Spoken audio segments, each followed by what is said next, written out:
Тестер 2 деген құралды білетіндеріңіз бар ма?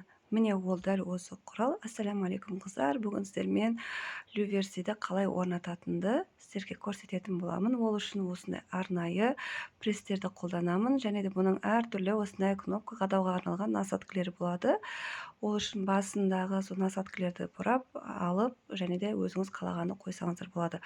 Ал люверсиге келетін болсақ, люверси осындай әртүрлі өлшемде болады, және де 2 бөлшектен тұрады. Біріншісі негізгі бөлік, және де екіншісі көмекші бөлігі. Ең алдымен өзіміздің люверси орнататын матамызға теріс жағынан люверсидің орнататын жерімізді белгілеп аламыз, және де сол жерді қайшымен қиып алатын боламыз. Себебі люверсидің тесігі кіру керек. Бірақ та люверсидің тесігінен кішкентай болу керек, өйткені кейін ол жер шығып кетуі мүмкін, люверсидің жыртылып.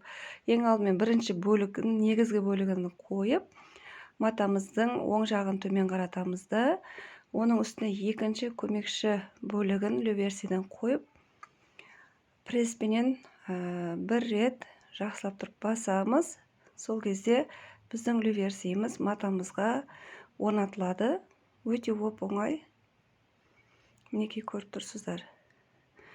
Енді тағы да бір рет қайталап көрсетейін. Міндетті түрде теріс жағынан белгілеп аламыз.